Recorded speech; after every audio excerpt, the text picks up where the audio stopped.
ஹல்லேலூயா. ஆண்டவரும் இரட்சகருமாகிய இயேசு கிறிஸ்துவின் நாமத்தினாலே உங்கள் அனைவரையும் நான் வாழ்த்தி இந்த ஞாயிற்றுக்கிழமை ஆராதனைக்காய் உங்களை நான் வரவேற்கிறேன். இந்த வருடம் தொடங்கி 2வது ஞாயிற்றுக்கிழமைக்குள்ளாய் நாம் கடந்து வந்திருக்கிறோம். ஆண்டவர் நம்மை கண்மணி போல மட்டும் வழிநடத்தி நம்மை காப்பாற்றி கடந்த ஆண்டு முழுவதும் நம்மை காத்து இந்த ஆண்டிலும் நம்மை வழிநடத்தி வந்திருக்கிறார். அவருக்கு கோடி நன்றி சொன்னாலும் அது மிகையாகாது. அவரின் கிருபைகள் நமக்கு தாராளமாய் அருளப்பட்டது. எத்தனையோ பேர் உலகத்திலே இந்த கிருபை இல்லாத போதிலும் நமக்கு ஆண்டவர் இந்த கிருபைகளை அளித்திருக்கிறாரே, அதற்கு அவர் கோடி நன்றிகளை செலுத்த நாம் கடமைப்பட்டிருக்கிறோம். இந்த நாளிலும் இந்த ஆராதனை ஆண்டவர் ஆசீர்வதிக்கும்படியாய், இந்த ஆராதனை மூலமாக அவர் செய்ய நினைக்கிற காரியங்களை நடப்பிக்கும்படியாய், இந்த ஆராதனையை காண்கிறவர்களின் வாழ்க்கையிலே ஒரு மாற்றம் ஏற்படும்படியாய் நாம் அனைவரும் நம்முடைய கண்களை மூடி தலைகளை தாழ்த்தி ஒரு விசை நம்முடைய தேவாதி தேவனை நோக்கி பார்ப்போம். ஸ்தோத்திரம் ஆண்டவரே. அப்பா, துதிக்கிறோம் ராஜா. நன்றியோடு உமக்கு ஸ்தோத்திரங்களை ஏறெடுக்கிறோம் ஆண்டவரே. இம்மட்டுமா எங்களை கண்மணி போல காத்து வந்த உங்களுடைய தயவான கிருபைக்காய் ஸ்தோத்திரம் ஆண்டவரே. இந்த புதிய ஆண்டை காணச் செய்து அதில் இந்த 2வது ஞாயிற்றுக்கிழமை இந்த ஆராதனையிலே ஆண்டவரே நீர் வர கிருபை செய்ததற்காக ஸ்தோத்திரம் ஆண்டவரே. இந்த ஆராதனையை வீடியோ மூலமாக யாரெல்லாம் கண்டிருக்கிறார்களோ ஆண்டவரே, அவர்கள் இல்லத்திலே உம்முடைய வல்லமை இறங்கட்டும், உம்முடைய கிருபை இறங்கட்டும், உம்முடைய பிரசன்னம் இறங்கட்டும் ஆண்டவரே. யாரெல்லாம் ஆண்டவரே ஒரு கண்ணீரோடு, ஒரு கவலையோடு, ஒரு பயத்தோடு, ஐயோ இந்த வருடம் எப்படி இருக்குமோ என்ற ஒரு கலக்கத்தோடு பார்த்து கொண்டிருக்கிறார்களோ ஆண்டவரே, அவர்களை நீர் அப்பா சந்திப்பீராக. இந்த வீடியோ மூலமாக சந்திப்பீராக ஆண்டவரே. அப்பா, முழு பயபக்தியுடன் இந்த வீடியோவை காணும்படியாய், ஏதோ நிர்விசாரத்தோடு, ஏதோ மற்ற காரியங்களை பார்ப்பது போல இதை காணாமல் ஆண்டவரே ஒரு பயத்தோடு, தேவ பயத்தோடு, ஒரு பயபக்தியோடு தேவாதி தேவனை நாம் ஆராதிக்கிறோம், சர்வ வல்லமுள்ள தேவாதி தேவனை நாம் ஆராதித்துக் கொண்டிருக்கிறோம் என்ற அப்பா ஒரு அந்த எண்ணத்தோடு காண நீர் வழி நடத்துவீராக. ஆண்டவர் எல்லா வேலைகளையும் ஆண்டவரை நீர் பொறுப்பெடுத்துக் கொள்ளுங்க. பாடல் வேலை, ஆராதனை வேலை, செய்தி வேலை ஆண்டவரை எல்லாவற்றிலும் உடைய சித்தம் மாத்திரமே நடக்கட்டும். மாம்சமான எந்த காரியமும் வெளிப்பட வேண்டாம் ஐயா. ஆண்டவரே, இதற்கு விரோதமாய் எழும்புகிற எல்லா தடைகளையும் நிர்மூலமாக்கி ஜெபிக்கிறோம் இயேசு கிறிஸ்துவின் நாமத்தினாலே ராஜா. ஜனங்களை நீர் ஆற்றி தேற்றி வழிநடத்தி விடுதலை அளிக்க போவதற்காக ஸ்தோத்திரம். நாள் ஒரு விடுதலை நாளாய் அமைய போவதற்காக நன்றி ராஜா. தொடர்ந்து நடத்தும், காத்து கொள்ளும். இயேசு கிறிஸ்துவின் மூலமாய் ஜெபிக்கிறோம் ஜீவனுடன் நல்ல பிதாவே, ஆமேன் ஆமேன். ஒரு பாடலை பாடி நம் தேவனை மகிமைப்படுத்துவோம். ஜீவனுள்ள தேவனே வாரும், ஜீவ பாதையிலே நடத்தும், ஜீவ தண்ணீர் ஊறும் ஊற்றிலே ஜீவன் பெற என்னை நடத்தும் என்ற பாடலை அனைவரும் உற்சாகமாக கரங்களை தட்டி நாம் பாடுவோம்.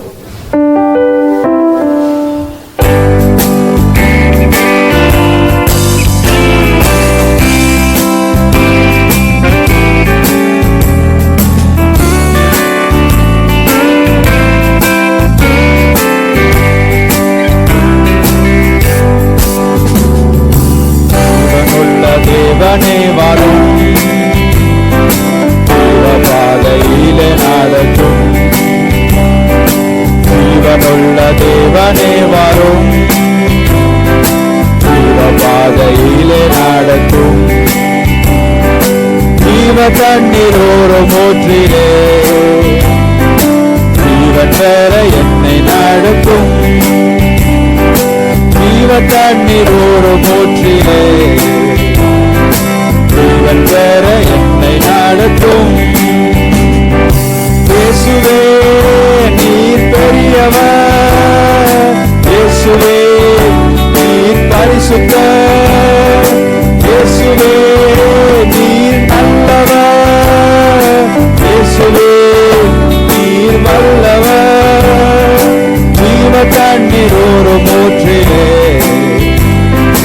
ஜீவன் பெற என்னை நடத்தும்,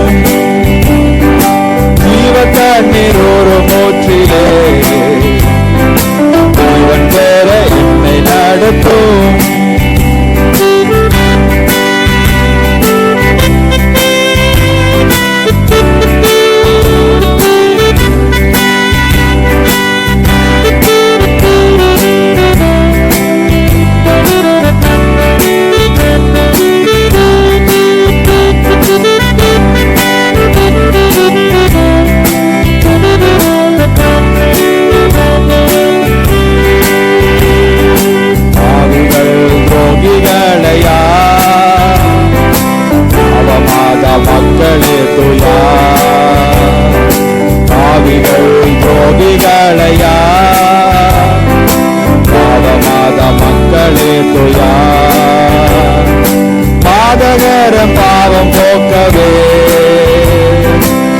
பாதகன் போல் பொங்கினீரலோ, பாதகர் பாவம் போக்கவே பாதகன் போல் பொங்கினீரலோ. இயேசுவே நீர் பெரியவர், இயேசுவே நீர் பரிசுத்தர், இயேசுவே நீர் நல்லவர், இயேசுவே நீர் வல்லவர். ஜீவ தண்ணீர் ஓரும் ஊற்றிலே ஜீவன் பெற என்னை நடத்தும், ஜீவ தண்ணீர் ஓரும் ஊற்றிலே ஜீவன் பெற என்னை நடத்தும்.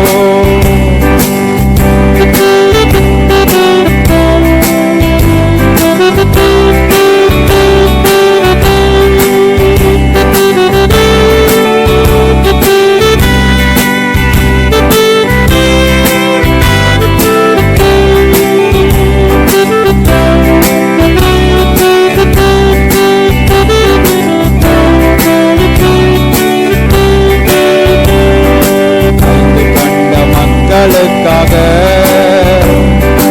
ஐந்து காயமேற்ற நேசரே, ஐந்து கண்ட மக்களுக்காக ஐந்து காயமேற்ற நேசரே,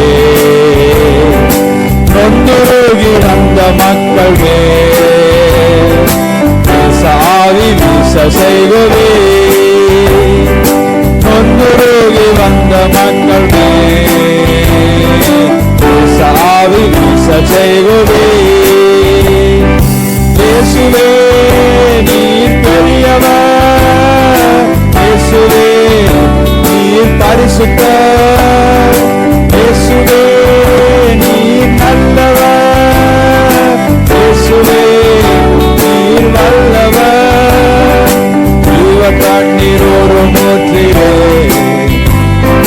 ஜீவன் பெற என்னை நடத்தும், ஜீவ தண்ணீர் ஓரும் ஊற்றிலே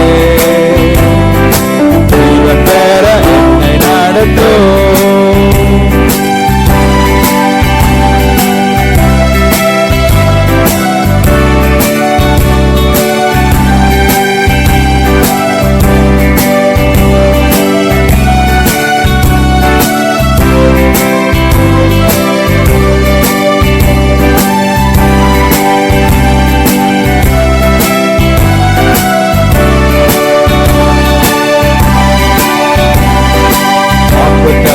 செய்த கர்த்தரே, வாக்கு மாறா உண்மை நாதரே, வாக்கு தத்தம் செய்த கர்த்தரே,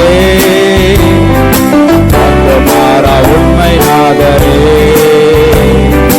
வாக்கை நம்பி வந்து நிற்கிறோம், நல்ல ஆவி மாறி ஊற்றுவே, வாக்கை நம்பி வந்து நிற்கிறோம், ஆவி மாறி ஊற்றுவே. இயேசுவே நீர் பெரியவர், இயேசுவே நீர் பரிசுத்தர், இயேசுவே நீர் நல்லவர், இயேசுவே நீர் வல்லவர். ஜீவ தண்ணீர் ஓரும் ஊற்றிலே ஜீவன் பெற என்னை நடத்தும், ஜீவன் தண்ணீர் ஓரும் ஊற்றிலே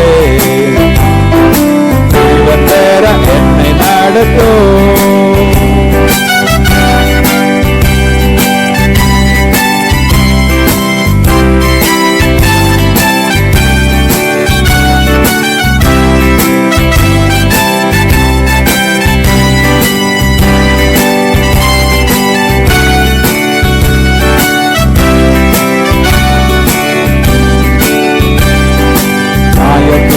நாள் நெருங்குதே,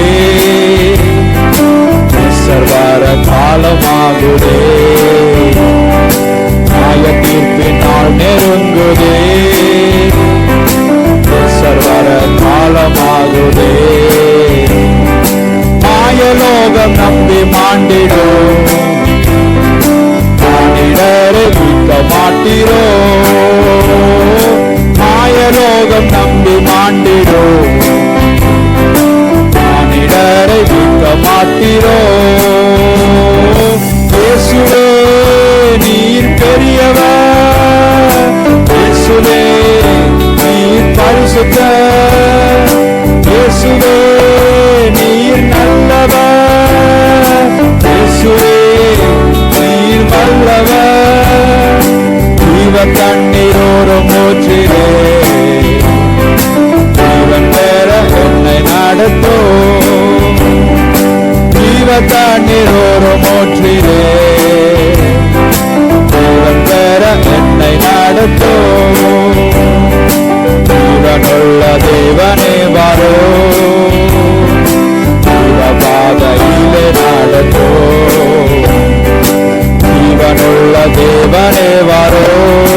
தண்ணீர் ஓரும் ஊற்றிலே ஜீவன் பெற என்னை நடத்தும். ஜீவ தண்ணீர் ஓரும் ஊற்றிலே ஜீவன் பெற என்னை நடத்தும். இயேசுவே நீர் பெரியவர், இயேசுவே நீர் பரிசுத்தர், இயேசுவே நீர் நல்லவர், இயேசுவே நீர் வல்லவர். ஜீவ தண்ணீர் ஓரும் ஊற்றிலே ஜீவன் பெற என்னை நடத்தும். ஜீவ தண்ணீர் ஓரும் ஊற்றிலே ஜீவன் பெற என்னை நடத்தும். ஜீவன் பெற என்னை நடத்தும். ஜீவன் பெற என்னை நடத்தும்.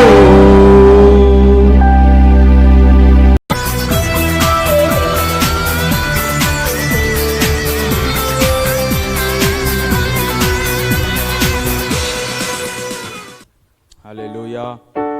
இப்போது நாம் ஆண்டவரை ஆராதிக்கிற நேரம். அவர் துதிகளின் மத்தியிலே வாசம் செய்யும் தேவாதி தேவன் என்று வேதம் சொல்லுகிறது. என் நாமத்தை எங்கே பிரஸ்தாபப்படுத்தினாலும் நான் வந்து உங்களை ஆசீர்வதிப்பேன் என்று சொன்ன தேவன் அவர்.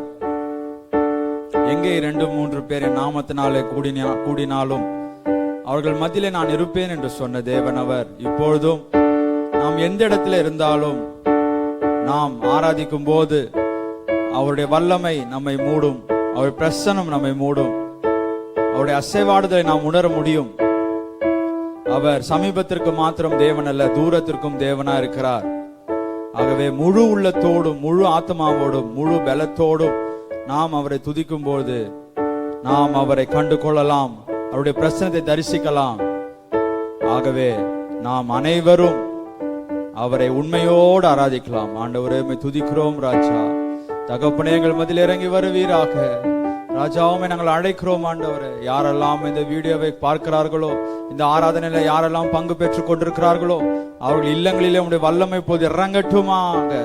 ஆண்டவரே உடைய வல்லமை அப்பா, ஆண்டவரே அவர்கள் மத்தியிலே அப்பா இப்போது அப்பா வியாபித்திருக்கும்படியாக ஜெபிக்கிறோம். ஆண்டவரே ராஜா நீ மகிமையாய் வெளிப்படுங்க, மகிமையாய் வெளிப்படுங்க ராஜா. ஆண்டவரே ஆராதிக்கிறோம், துதிக்கிறோம். ஹல்லேலூயா. ஸ்தோத்திரம் ஸ்தோத்திரம்.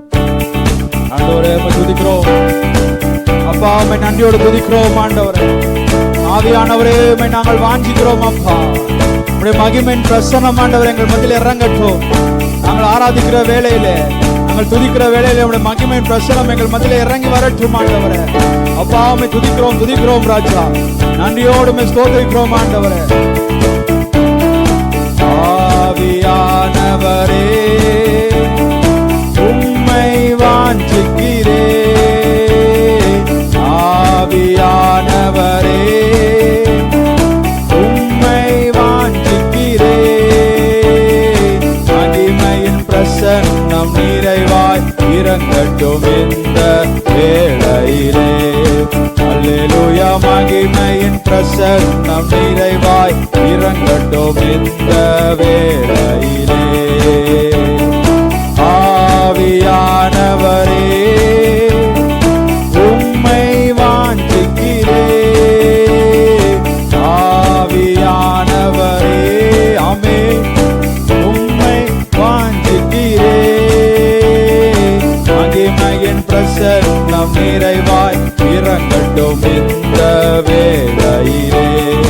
அல்லேலூயா. மகிமையின் பிரசன்னம் நிறைவாய் இறங்கட்டும் இந்த வேளையிலே. ஆவியிலே களி கூறவே என்றென்றும் விரும்புகிறேன். வாஞ்சிக்கிறேன் என்னாலுமே உந்தன் சமூகத்தையே. ஆவியிலே களி கூறவே என்றென்றும் விரும்புகிறேன். வாஞ்சிக்கிறேன் என்னாலுமே உந்தன் சமூகத்தையே. நேசர் முகம் காண்கையிலே ஆவியில் நிரம்புகிறேன்.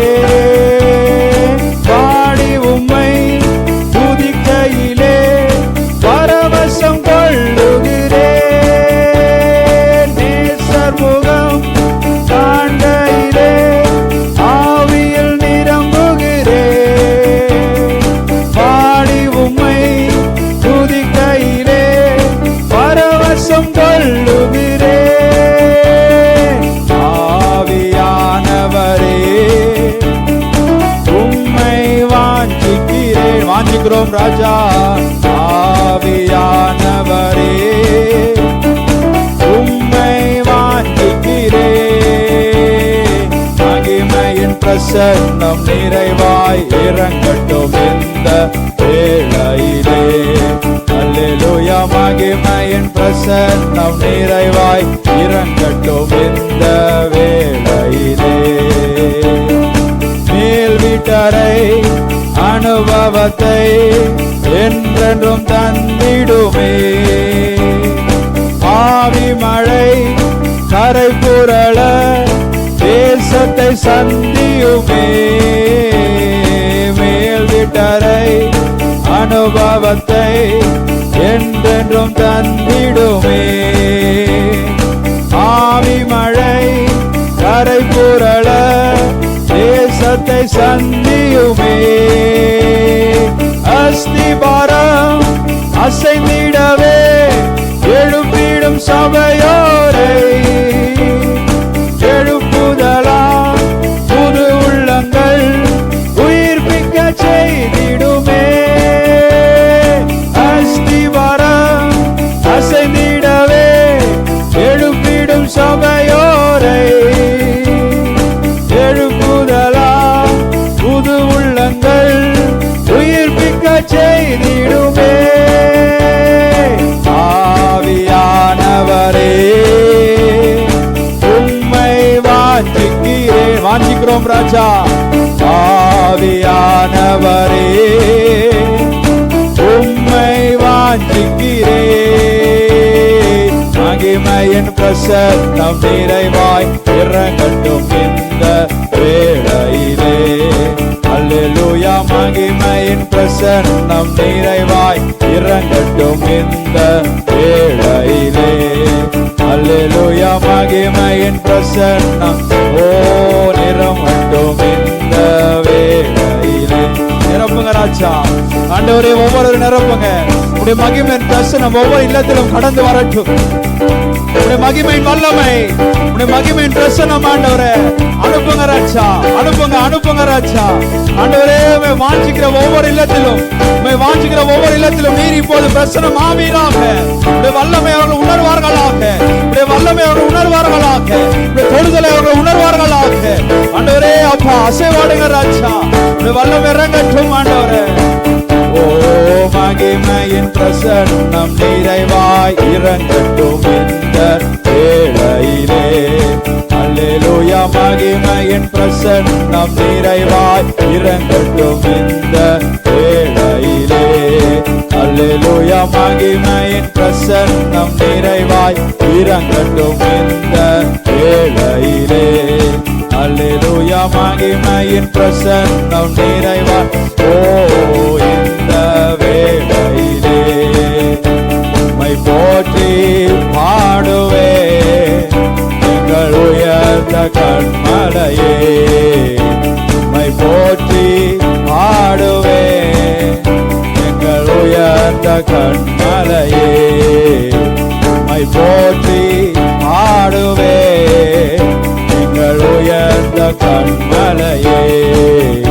உம்மை போற்றி பாடுவே எங்கள் உயர்ந்த கண்மலையே. பெருவெள்ளம் மணிலை மோதி பெருங்காற்றோ மடிக்கையில். பெருவெள்ளம் மணிலை மோதி பெருங்காற்றோ மடிக்கையில். எங்கள் புகலிடமே எங்கள் தஞ்சமே பெருங்கண்மலையின் நிழலே. எங்கள் புகலிடமே எங்கள் தஞ்சமே ஓம் பெருங்கண்மலை நிழலே. உம்மை போற்றி பாடுவே எங்கள் உயர்ந்த கண்மலையே. உம்மை போற்றி பாடுவே. உம்மை போற்றி பாடுகிறோம் உயர்ந்த கண்மலையே. உம்மை போற்றி பாடுவே எங்கள் உயர்ந்த கண்மலையே. உம்மை போற்றி பாடுவே எங்கள் உயர்ந்த கண்மலையே. ஆமென் ஆண்டவரே. எங்கள் உயர்ந்த கண்மலை நீங்க தான் ராஜா. நன்றியோடு நாங்கள் போற்றி பாடுகிறோம் ஆண்டவரே. அப்பா, எல்லா துதிக்கும் பாத்திரம் நீங்க தான் ஆண்டவரே. நீங்க வழிநடத்தி வந்த விதத்தை நாங்கள் எண்ணி பார்க்கும் போது பிரமிக்கத்தக்க வண்ணமா இருக்கிறது ஆண்டவரே. ராஜா, இப்பொழுதே ஆண்டவரே, யாரெல்லாம் பயத்தோடு கலக்கத்தோடு திகிலோடு இந்த ஆராதனையில பங்கு பெற்றுக் கொண்டிருக்கிறார்களோ, நீர் அவர்கள் உள்ளத்தை தொடுவீராக.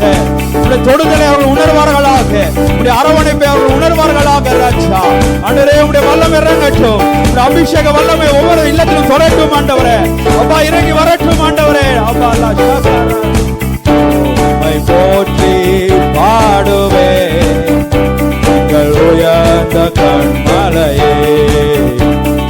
போற்றி பாடுவே எங்கள் உயர்ந்த கண்மலையே. எம்மை உயர்ந்த ஸ்தானங்களில் வைத்து வைத்ததும் நீர் அல்லவோ. எம்மை உயர்ந்த ஸ்தானங்களில் வைத்து வைத்ததும் நீர் அல்லவோ.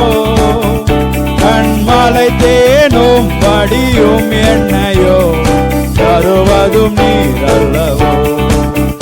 கண்மலை தேனும் படியும் எண்ணையோ தருவதும் நீர் அல்லவோ. மை போற்றி ஆடுவே எங்கள் உயர்ந்த கண்மலையே.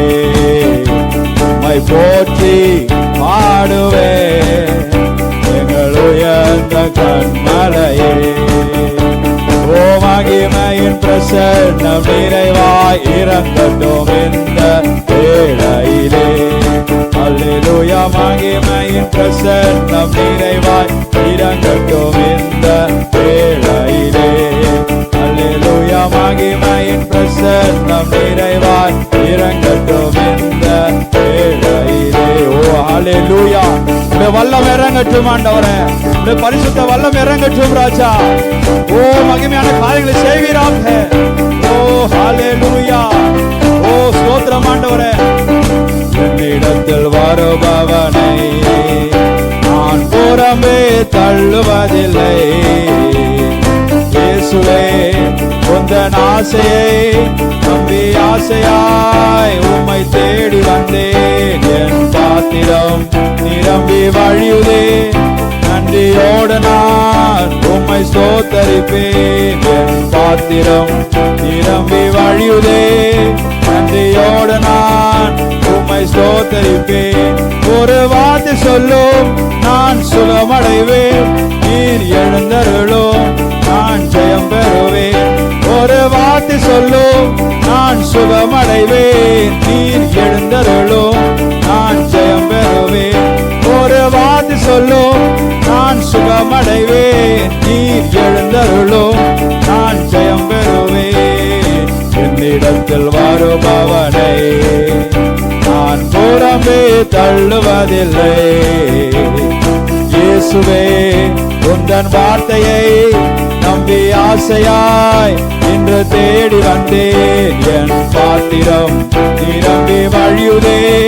நன்றியோடு நான் உம்மை ஸ்தோத்தரிப்பேன். என் பாத்திரம் நம்பி வழியுதே. நன்றியோடு நான் உம்மை ஸ்தோத்தரிப்பேன். என் பாத்திரம் நிரம்பி வழியுதே. நன்றியோடு நான் உம்மை ஸ்தோத்தரிப்பேன்.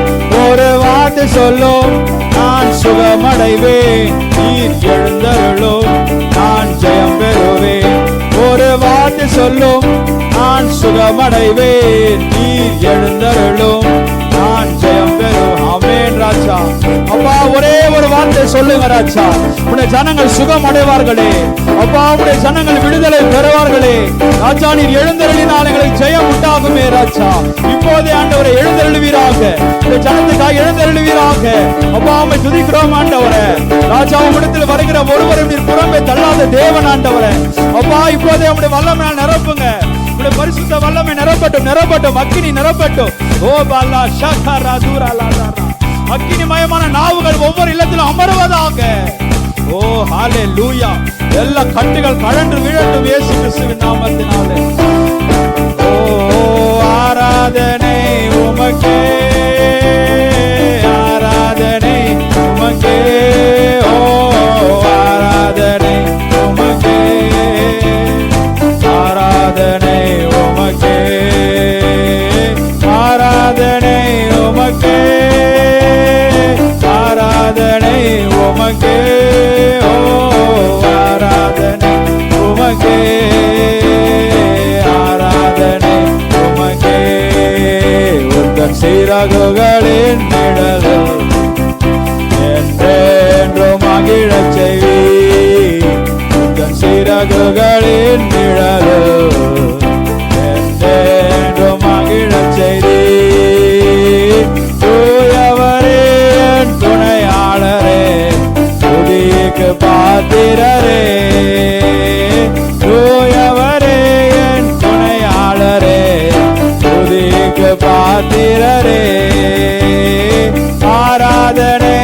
உமக்கே ஓ ஆராதனை உமக்கே ஆராதனை உமக்கே ஆராதிக்கின்றோம் ஆராதனை உமக்கே ஆராதனை உமக்கே உமக்குத்தான் ஆராதனை உமக்குத்தான் ஆண்டவரே ஆராதனை உமக்கே ஆராதனை உமக்கே ஆராதனை உமக்கே ஆராதனை உமக்கே ஓ ஆராதனை உமக்கே ஸ்தோத்திரம் ஐயா ஆராதனை உமக்கே வல்லமை உண்டு உண்டு அற்புத வல்லமை இயேசுவே ரத்தத்தால் வல்லமை உண்டு உண்டு அற்புத வல்லமை இயேசு கிறிஸ்துவின் ரத்தத்தினால் that is far far wonder working God in the blood of the Lamb that is far far wonder working God in the precious blood of the Lamb வல்லமை உண்டு உண்டு அற்புத வல்லமை இயேசுவே ரத்தத்தால் வல்லமை உண்டு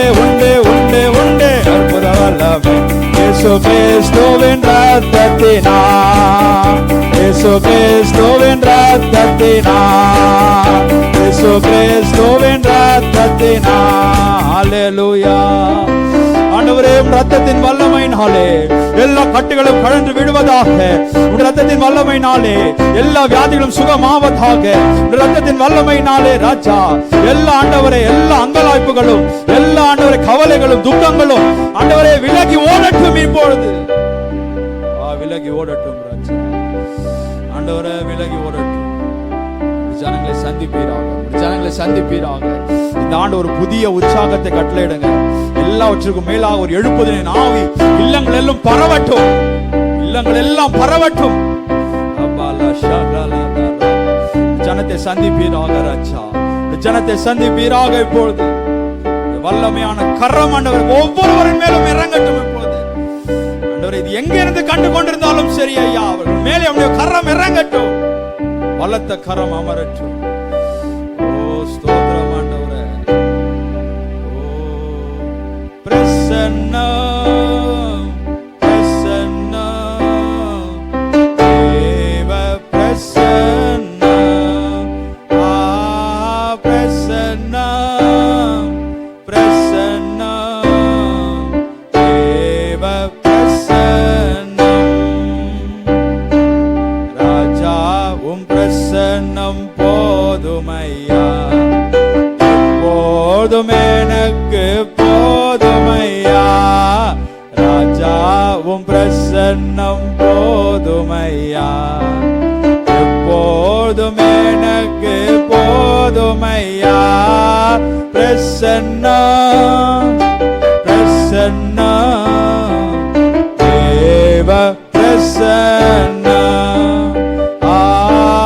பிரசன்னம் பிரசன்னம் தேவ பிரசன்னம் ஹல்லேலூயா உம்முடைய தேவ பிரசன்னம் ஆண்டவரே உமக்கு ஆண்டவரே நாங்கள் என்ன நன்றி சொல்லுவது ராஜா அப்பா உம்முடைய பிரசன்னத்தினால் எங்களை நிரப்பினீரே உமக்கு ஸ்தோத்திரம் ராஜா ஆண்டவரே உம்முடைய தேவ பிரசன்னம் அந்த ஆனந்தம் அளிக்கிற அந்த உம்முடைய மகிமையான பிரசன்னத்தினாலே நீர் ஒவ்வொருவரையும் நிரப்பினதற்காக ஸ்தோத்திரம் அவர்கள் இருதயத்தின் வேண்டுதல்களை நிறைவேற்றி கொடுத்ததற்காக ஸ்தோத்திரம் ஐயா இப்பொழுது ஆண்டவரே வியாதியில் இருக்கிறவர்கள் சுகமடைவார்களாக இயேசு கிறிஸ்துவின் நாமத்தினாலே அற்புதங்களை செய்யும் சக்தி ஆண்டவரே எல்லாருடைய இல்லங்களிலும் எல்லாருடைய வாழ்க்கையிலும் ஆண்டவரே மாற்றங்களை உண்டு பண்ணுவதாக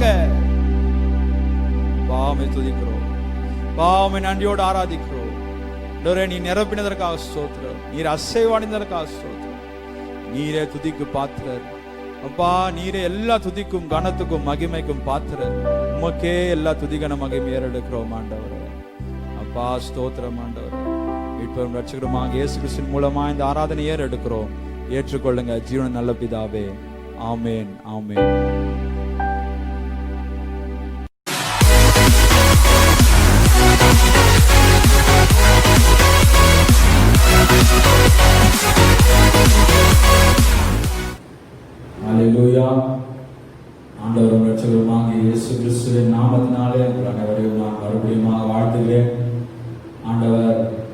வருடமாக அழகாய் நம்மை வழிநடத்தி கொண்டு வந்திருக்கிறார்.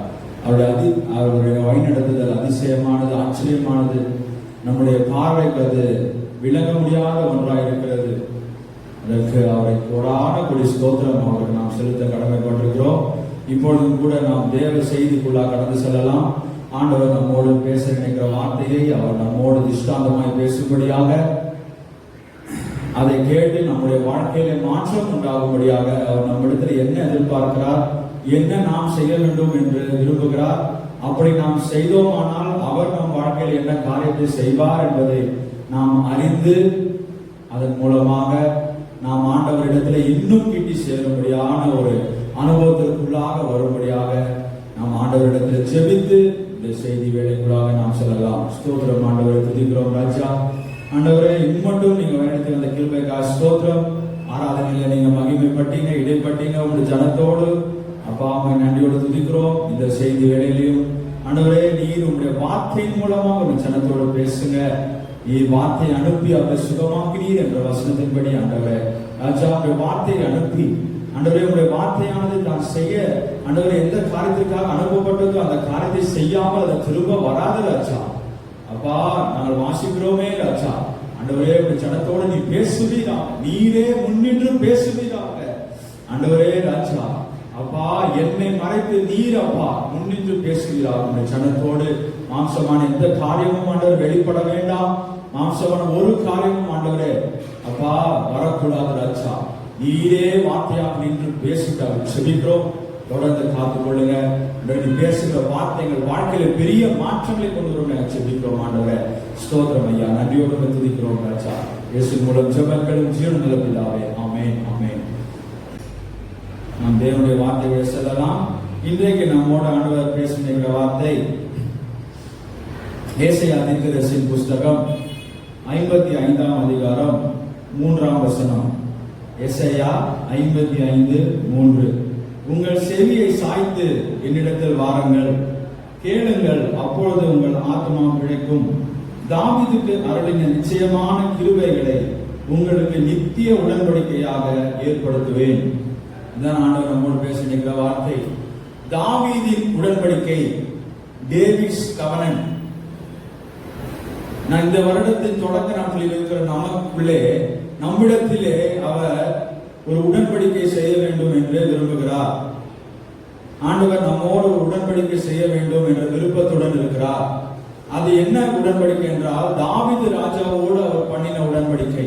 சரி, இந்த உடன்படிக்கை சரிங்களா? இந்த உடன்படிக்கை என்றால் என்ன? முதலாவது நாம் அதை கற்றுக்கொள்ள வேண்டும்.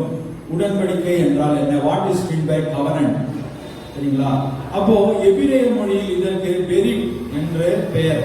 உடன்படிக்கை கவனன்ட் என்றால் பெரிட் என்று எபிரேய மொழியில் இதற்கு அர்த்தம் உண்டு. சரிங்களா? பெரிட் என்றால் உடன்படிக்கை என்ற அர்த்தம். சரி, அதாவது என்னன்னா, இரண்டு பேர் தங்களுக்குள் செய்து கொள்ளுகிற ஒரு ஒப்பந்தம் தான் என்னதான் உடன்படிக்கை என்பது. சரிங்களா? ரெண்டு பேர் தங்களுக்குள்ளே செய்து கொள்ளுகிற ஒரு ஒப்பந்தம். அப்போ உடன்படிக்கை செய்ய வேண்டுமானால், உடன்படிக்கை செய்த பிற்பாடு நாம் என்ன காரியத்துக்காக ஒத்துக்கொண்டோமோ அந்த உடன்படிக்கையில என்னென்ன நிபந்தனைகள் இருக்கிறதோ எல்லாவற்றையும் நாம் கடைபிடிக்க வேண்டும். ஒருவர் அதை மீறிவிட்டாலும் என்ன ஆகும்? உடன்படிக்கை உடைக்கப்பட்டு விடும். சரிங்களா? ரெண்டு பேருமே மீறக்கூடாது. அந்த ரெண்டு பேர்ல ஒருத்தர் கடைபிடிச்சிட்டு இருந்தா கூட ஒருத்தர் மீறிட்டாருன்னா என்ன ஆகும்? உடன்படிக்கை நிற்குமா?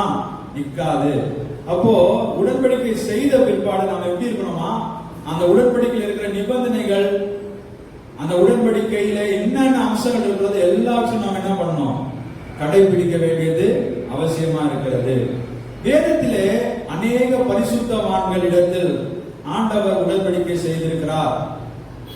நீங்களா வேதத்தில் நான் வாசிக்கும் போது அநேக பரிசுத்தவான்களிடத்திலே ஆண்டவர் அவர் உடன்படிக்கை செய்திருக்கிறார். உதாரணமாக நாம் பார்ப்போமானால், நோவாவிடத்திலே ஆண்டவர் உடன்படிக்கை செய்தார். ஆதியாகமம் 9ஆம் அதிகாரம் 11, 13 இந்த வசனங்களை நீங்கள் வாசித்தீர்களானால் நீங்கள் அதிலே ஆண்டவர் ஜலப்பிரளயத்துக்கு பின்பு நோவா வெளியே வராங்க. அந்த பேழையை விட்டு வெளியே வரும்போது ஆண்டவர் அவரோடு உடன்படிக்கை செய்கிறதை நாம் பார்க்கிறோம். நான் இனிமேல் இந்த பூமி என்ன பண்ண மாட்டேன், வெள்ளத்தினால் அழிக்க மாட்டேன் அப்படின்னு அப்படின்னு சொல்லி உடன்படிக்கையின் அடையாளமாக ஒரு வானவில்லை அவர் வைக்கிறதை நாம் பார்க்கிறோம். சரிங்களா? அடுத்து நம்ம பார்க்கும்போது பாத்தீங்கன்னா ஆபிரகாமோடு அவர் உடன்படிக்கை பண்ணுகிறார். ஆதியாகமம் 17ஆம் அதிகாரம் 1-2 வசனங்களை நீங்கள் வாசித்தீர்களானால் ஆபிரகாமோடு அவர் உடன்படிக்கை பண்ணுகிறதை நாம் பார்க்க முடியும். நீ எனக்கு முன்பாக நடந்து கொண்டு உத்தமனாயிரு என்று சொல்லி நான் உனக்கும் உன் சந்ததிக்கும் என்ன பண்ணுவேன், ஒரு உடன்படிக்கை செய்து கொள்கிறேன் என்று ஆபிரகாமோடு அவர் உடன்படிக்கை பண்ணுகிறதை நாம் பார்க்கிறோம். அடுத்து நம்ம பார்க்கும்போது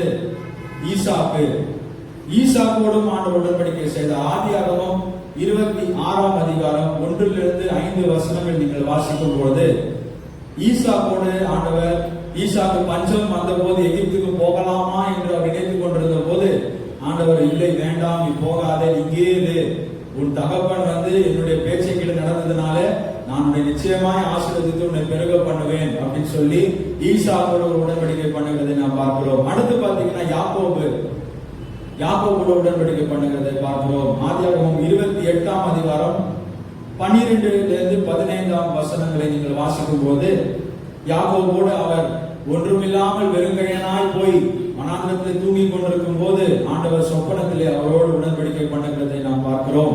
அப்போ இவ்வளவு பரிசுத்தவான்கள் இதுக்கு அப்புறமும் வரும். சரிங்களா? இது நம்ம உதாரணத்துக்கு நான் சொன்னேன். இவ்வளவு பரிசுத்தவான்களிடத்திலே அவர் உடன்படிக்கை ஆண்டவர் செய்திருக்கிறார். அப்புறமா மனிதர்களுக்குள்ளே ஒருவரை ஒரு மனிதர்கள் 2 பேர் அவர்கள் வேதத்திலே சில பேர் உடன்படிக்கை செய்திருக்கிறார்கள். 2 பேர் மத்தியில் உடன்படிக்கை செய்திருக்கிறார்கள். என்ன உடன்படிக்கைன்னு பார்க்கும்போது ராகாப் அவங்க என்ன பண்ணாங்க, அந்த வேவு பார்க்க வந்தவங்களோட அவங்க என்ன பண்ணாங்க, யோசுவா 2ஆம் அதிகாரம் 12-14 வாசிக்கும் போது அவர்களுக்கு உடன்படிக்கை செய்தார்கள்.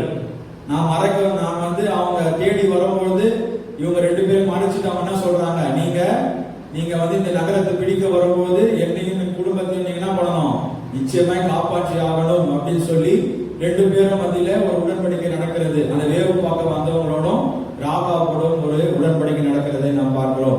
அடுத்து நாம் பார்க்கும்போது தாவீதும் யோனத்தானும் அவங்க 2 பேரும் என்ன பண்ணாங்க, உடன்படிக்கை செய்து கொண்டார்கள். சரிங்களா? 1 சாமுவேல் 18ஆம் அதிகாரம் 3-4 வசனங்களிலே வாசிக்கும் போது தாவீதும் யோனத்தானும் உடன்படிக்கை செய்து கொள்கிறதை தாவீது கடைசி பரியந்தம் அதை நிறைவேற்றினார். யோனத்தான் நிமித்தமாக சவுலின் குடும்பத்துக்கு அவர் தயை காட்டினதை நாம் பார்க்கிறோம். ஏன்னா அவர் யோனத்தானோடு பண்ண அந்த உடன்படிக்கை அதை அவர் நிறைவேற்றினார். ஆனால் இப்பொழுது நாம் பார்க்க போகிற உடன்படிக்கை ஆண்டவர் தாவீது ராஜாவோடு ஆண்டவர் செய்த ஒரு உடன்படிக்கையை நாம் இந்த நாளில் தியானிப்போம். இவ்வளவு உடன்படிக்கை இவ்வளவு பேரோடு ஆண்டவர் செய்திருந்தாலும் தாவீது ராஜாவோடு ஆண்டவர் பண்ணின ஒரு உடன்படிக்கை ரொம்ப ஸ்பெஷல். சரிங்களா? அந்த கவர்னன்ட் ஆண்டவர் செய்த அந்த தாவீது ராஜாவோடு செய்த அந்த உடன்படிக்கை ரொம்ப ஒரு விசேஷித்த ஒரு உடன்படிக்கை. அதை பற்றி நாம் தியானிப்போம். முதலாவது நாம் பார்க்க வேண்டிய காரியம், அது ஒரு அன்பின் உடன்படிக்கையா இருந்தது. It was a covenant of love. சரிங்களா? தாவீது ஆண்டவரிடத்தில் மிகவும் அன்புடையவராய் இருந்தார். அவருக்கு வேற எதுவும் அவர் பார்வைக்கு அதிகமாய் தோன்றவில்லை. எத்தனையோ செல்வம் இருந்தது, படைகள் இருந்தது, பராக்கிரமசாலியாக அவர் இருந்த போதிலும் எல்லாம் அவருக்கு பின்பாக தான் இருந்தது. ஆண்டவர் தான் அவருக்கு முன்பாக இருந்தார். 2 சாமுவேல் 7ஆம் அதிகாரம் எடுத்துக்கொள்ளலாம். 2 சாமுவேல்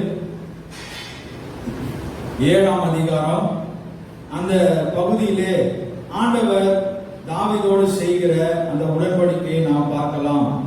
வாசிக்கலாம். 2 சாமுவேல் 7ஆம் அதிகாரம் 14-15 வசனங்களை நாம் வாசிக்க கேட்போம். நான் அவனுக்கு பிதாவாய் இருப்பேன், அவன் எனக்கு குமாரனாய் இருப்பான். அவன் அக்கிரமம் செய்தால் நான் அவனை மனுஷருடைய விளாற்றினாலும் மனுபுத்திரருடைய அடிகளினாலும் தண்டிப்பேன். உனக்கு முன்பாக நான் தள்ளிவிட்ட சவுலிடத்திலிருந்து என் கிருபையை விலக்கினது போல அவனை விட்டு விலக்க மாட்டேன் அப்படின்னு ஆண்டவர் சொல்றார். சரிங்களா?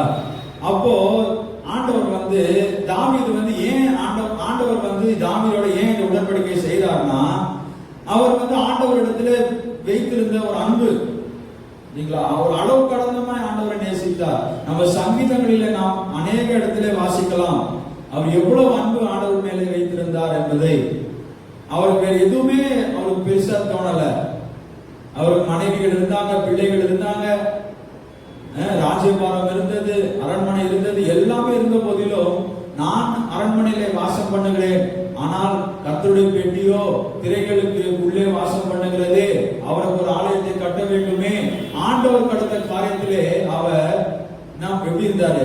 ஆர்வம் உள்ளவராக இருந்தார் இல்லைங்களா? ஆனா அதனாலதான் என்ன பண்ணார் ஆண்டவர்? அவரையும் அவர் நேசித்தார். தாவீது ராஜாவையும் ஆண்டவர் என்ன பண்ணார்? நேசித்தார். ரெண்டு பேருமே மாறி மாறி நேசித்தாங்க. அதனாலதான் இந்த இடத்துல ஆண்டவர் சொல்லுகிறதை நான் பார்க்கிறோம்.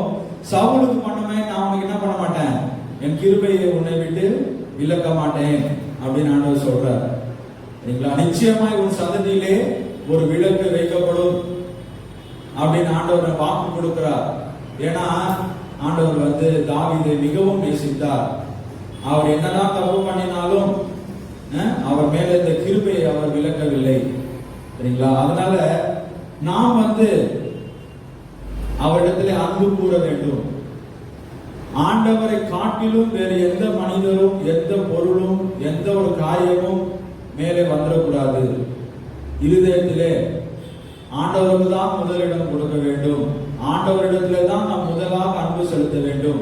அதனால இன்றைக்கு நாம் ஒருவேளை நம்ம அன்பு இல்லாத ஒரு நிலைமையில் இருக்கலாம், அன்பை இழந்தவர்களாய் காணப்படலாம். ஆதியில் இருந்த அன்பை நீ விட்டாயே என்று ஆண்டவர் சொல்லுவதை நாம் வேதத்தில் வாசிக்கிறோம் அல்லவா? அதனால ஒருவேளை நாம் ஆண்டவரிடத்துல இருந்த அந்த அன்பை நாம் விட்டிருக்கலாம், இழந்திருக்கலாம். அதனால இன்றைக்கு நாம தீர்மானம் எடுத்த, ஆண்டவரே உங்களிடத்துல நான் என்ன பண்ணுவேன், திரும்பவும் அதே அன்புடையவனாய் இருப்பேன், உண்மை நான் நேசிப்பேன், முழு ஆத்மாவோடும், முழு உள்ளத்தோடும், முழு பலத்தோடும் உம்மிடத்துல நான் என்ன பண்ணுவேன், அன்பு செலுத்துவேன் ராஜா அப்படின்னு நம்ம ஒப்பு கொடுக்கும் பொழுது அவர் நம்மோட என்ன பண்ணுவாராம், உடன்படிக்கை செய்தவராக இருக்கிறார். அடுத்தது அந்த உடன்படிக்கையில என்ன இருந்தது என்றால், அது ஒரு கிருபையின் உடன்படிக்கையாக இருந்தது. It was a covenant of grace. ஆண்டவர் தாவீதுக்கு மிகுந்த கிருபைகளை கொடுத்தார். தாவீது ஒரு மிகுந்த பலவீனம் உள்ள ஒரு மனிதனாக இருந்தார். அவர் வேதத்திலே நாம் காண்கிறது போல யோசேப்பு போலையோ தானியேல் போலையோ அப்படிப்பட்ட பரிசுத்தவான்கள் போல தாவீது கிடையாது. அவர் மிகவும் பலவீனம் உள்ள ஒரு மனிதராக இருந்தார். அநேக இடத்திலே அவர் ஆண்டவருக்கு விரோதமான காரியத்தை செய்வதை நாம் பார்க்க முடியும். பிரதானமான ஒரு காரியம் என்னவென்றால், 2 சாமுவேல் 11ஆம் அதிகாரத்திலே ஆண்டவர் நாத்தான் தீர்க்கதரிசி அனுப்புறார். பெத்செபாள் அப்படின்ற ஸ்திரீ கூட தாவீது பாவம் செய்த சம்பவம் நமக்கு எல்லாருக்கும் தெரிந்த ஒன்றுதான் இல்லையா? அது 2 சாமுவேல் 11 இருக்குது. அப்போ நாத்தான் தீர்க்கதரிசி வரார், தாவீது கிட்ட ஒரு கதையை சொல்றார். அந்த கதையும் நமக்கு எல்லாரும் நிறைய பேர் கேள்விப்பட்டிருப்போம். இந்த சம்பவத்தை தாவீது கேட்டு ரொம்ப கோபம் வந்துச்சு.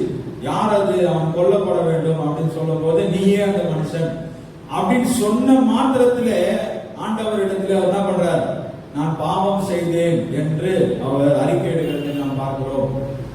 அறிக்கை இட்டால் தான் கிருபை வரும். தன் பாவத்தை மறைக்கிறவன் வாழ்வடைய மாட்டான், அவற்றை அறிக்கை செய்து விட்டு விடுகிறவனை இரக்கம் பெறுவான் என்று வேதம் சொல்லுகிறது. அப்போ நாம பாவத்தை மூடி மூடி மறைத்து ஒத்துக்கொள்ளாம நாம இருந்தோம்னா நமக்கு என்ன வராது, கிருபை வராது, இரக்கம் வராது. இரக்கம் கிருபைனா என்ன, தகுதியற்ற நம்ம பாராட்டுகிற இரக்கம் தான் கிருபை. அந்த இரக்கத்துக்கு நமக்கு தகுதியே கிடையாது, ஆனா அவர் இரக்கம் பாராட்டுகிறார், அதுதான் என்ன, கிருபை. சரிங்களா? அப்போ அந்த கிருபை நமக்கு வேண்டுமானால் நான் பாவி என்ற ஒரு உணர்வு வர வேண்டும். தாவீது ராஜாவுக்கு அது இருந்தது.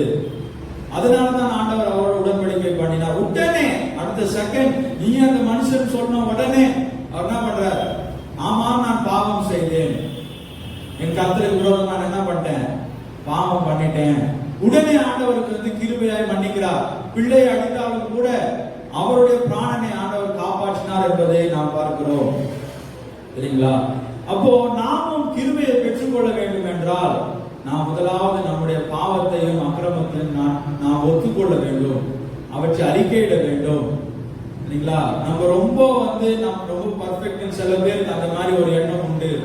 எந்த பாவமே நான் செய்ததே இல்லை பிறந்ததுல இருந்து அப்படின்னு நான் என்ன பாவம் செய்ய, எதனா ஒரு கஷ்டம் வந்துட்டா உடனே நான் என்ன பாவம் செய்தேன் தெரியலையே, என்னை ஆண்டவர் ஏன் இப்படி சோதிக்கிறார் என்று தெரியலையே, நான் அப்படி என்ன கெடுதல் பண்ண யாருக்காவது அப்படின்னு கேட்கிறவங்க எல்லாம் நிறைய பேர் நம்ம பார்த்திருப்போம் இல்லைங்களா. ஆனா ஆண்டவர் சொல்றாரு, இல்லை, பாவம் உலகத்துல பிறந்த அத்தனை பேரும் பாவிகள் தான், ஆண்டவராக இயேசுவை தவிர. ஏதோ ஒரு விஷயத்துல நாம் தவறி இருப்போம், நமக்கே தெரியாமல். அதனால நம்ம என்ன பண்ணணும், தினந்தோறும் அவரிடத்தில் அறிக்கையிடணும். அப்போதான் தினந்தோறும் காலைதோறும் கிருபைகள் புதியதாக இருக்கிறது என்று வேதம் சொல்றது. தினந்தோறும் காலைதோறும் இரவு படுக்க வேலை தோறும் அவரிடத்துல போய், ஆண்டவரே நான் என்ன பண்ணேன், இந்த நாளில ஏதாவது உங்க பிரியமில்லாத காரியத்தை செய்திருந்தா என்ன தயவு செய்து மன்னிச்சிடுங்கப்பா அப்படின்னு நாம் அறிக்கையிடும் போது அவர் நம்மோடு கிருபை உடன்படிக்கையாய் செய்து கொள்ள அவர் விரும்புகிறார். நிச்சயமாய் நமக்கு கிருபை கிடைக்கும். கிருபை என்பது பாவத்தை செய்து அதில் தப்பித்துக் கொள்வதற்கு ஒரு லைசன்ஸ் போல நிறைய பேர் இன்றைக்கு உபதேசித்துக் கொண்டிருக்கிறாங்க இல்லையா. ஹைப்பர் கிரேஸ் அப்படின்ற ஒரு டாக்டர் இருக்கிறது. என்ன வேணாலும் பாவம் செய்யலாம், ஆண்டவர் என்ன பண்ணாரு, உன் பாவத்தை எல்லாம் சுமந்து தீர்த்துட்டாரு, அதனால நீ எப்படி வேணாலும் வாழலாம் அப்படின்ற மாதிரி ஒரு உபதேசம் பரவி கொண்டிருக்கிறது இல்லையா. அது கிடையாது. கிருபை என்றால், கிரேஸ் என்றால் என்ன, ஒரு மனிதன் பாவத்தை செய்யாமல் இருப்பதுக்கு தான் கிருபை வழங்கப்படுகிறது ஒழிய பாவத்தை செய்து செய்து அதிலிருந்து தப்பித்துக் கொள்ளலாம் கிருபை கிடையாது சரிங்களா. பாவத்தை செய்வதற்கான லைசன்ஸ் கிடையாது கிருபை. கிருபை என்றால் என்ன, பாவத்தை செய்யாமல் இருக்கிறதுக்கு தான் கிருபை. நம்ம சுயபலத்தால் அது முடியாது, ஒரு நாள் கூட நம்மால் தாக்கு பிடிக்க முடியாது. ஆனா ஆண்டவர் அந்த கிருபை நமக்கு தரார்.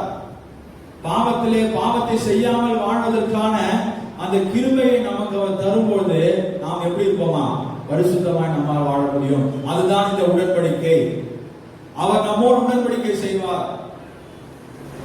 நாம் நம்முடைய பாவத்தை அறிக்கையிட்டு அவருடைய இரக்கத்திற்காக நாம் மன்றாடும் போது அவர் நம்மோடு உடன்படிக்கை செய்வார். அது என்ன உடன்படிக்கை, அது கிருபை உடன்படிக்கையா இருக்கும்.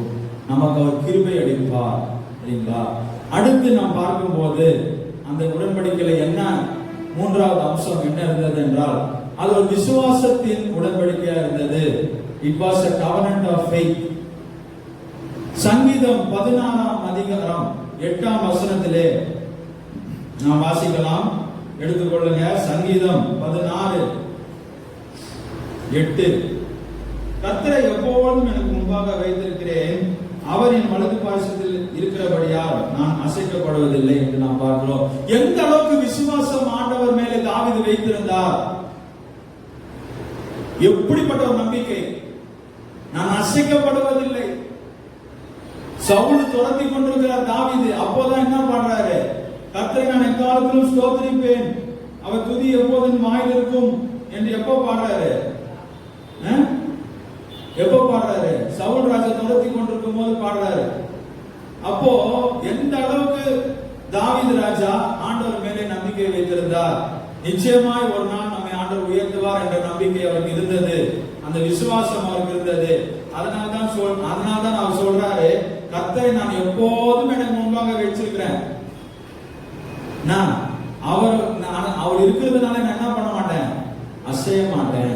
எந்த சூழ்நிலை வந்தாலும், என்ன போராட்டம் என் வாழ்க்கையில வந்தாலும், என்ன ஒரு போராட்டமோ, என்ன ஒரு பிரச்சனையோ, என்ன ஒரு வியாகுலமோ என் வாழ்க்கையில வந்தாலும் ஒன்றும் என்ன பண்ண முடியாது, சேதப்படுத்த முடியாது, அசைக்க முடியாது.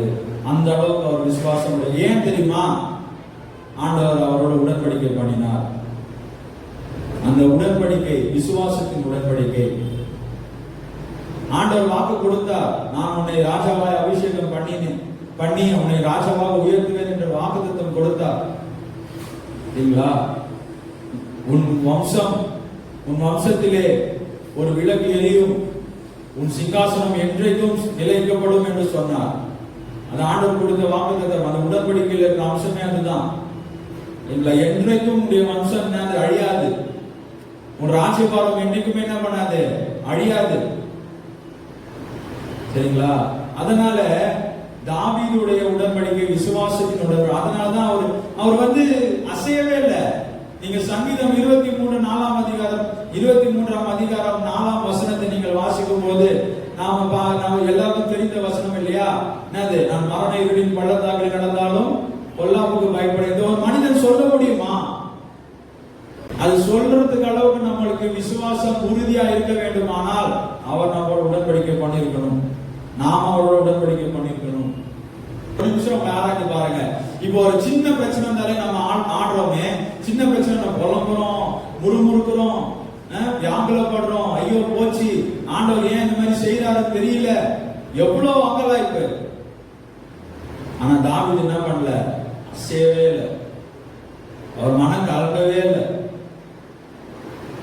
கலங்கினா கூட எங்க போய் புலம்பினார் தெரியுமா? மனுஷர்கிட்ட போய் புலம்பவே இல்லை, அவரு கர்த்தர்கிட்ட தான் போய் புலம்பினாரு. ஏன் தெரியுமா?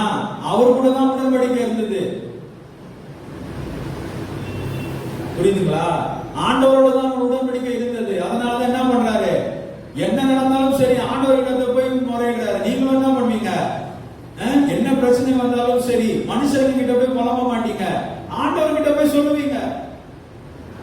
அப்ப என்ன பண்ணார் ஆண்டவர்? உங்கள் விசுவாசத்தை உறுதிப்படுத்துவார், உங்களை அசையாமல் கற்பாரை போல அவர் மாற்றுவார். என்ன நடந்தாலும் சரி, புயல் காற்று அடித்தாலும் சரி, கடல் கொந்தளித்தாலும் சரி, கடல் உங்களுக்கு விரோதமாக எழுப்பினாலும் சரி, மனிதர்கள் எழுப்பினாலும் சரி, என்ன நடந்தாலும் சரி, ஒன்றுமே அசைக்க முடியாது. ஏன் தெரியுமா? என்னோட உடன்படிக்கை பண்ணியிருக்கிறார் என்ற ஒரு அசைக்க முடியாத விசுவாசம் நமக்குள்ளே உண்டாகும். அதனால இன்றைக்கு ஒருவேளை விசுவாசத்தில் குறைவுபட்டவர்களாக நீங்கள் இந்த வீடியோவை பார்த்துக் கொண்டிருக்கலாம். ஒப்பு கொடுங்க, உடன்படிக்கை செய்து கொள்ளுங்க. அவர் ஆயத்தமா இருக்கிறார். இந்த ஆண்டிலே உடன்படிக்கை அவர் செய்து கொள்ள ஆயத்தமா இருக்கிறார். அப்போது உங்கள் விசுவாசம் பலப்படும், நீங்கள் திடன் அடைந்து தைரியமா இருப்பீர்கள். சரிங்களா? நம்ம எல்லாரும் மனிதர்கள் தான். பிரச்சனை வரும்போது எப்பேற்பட்ட மனிதர்களுக்கும் கொஞ்சம் ஆட்டம் காணதான் செய்யும், தடுமாறதான் செய்வாங்க. ஆனால் தேவனுடைய பிள்ளைகளுக்கோ நீதிமான் அசைக்கப்படுவதில்லை என்று நாம் வேதத்தில் வாசிக்கிறோம். அவன் அசைய மாட்டான். ஏன்னா அவன் நம்பிக்கை எங்க இருக்குது? எங்க இருக்குது? ஆண்டவர் மேல இருக்குது.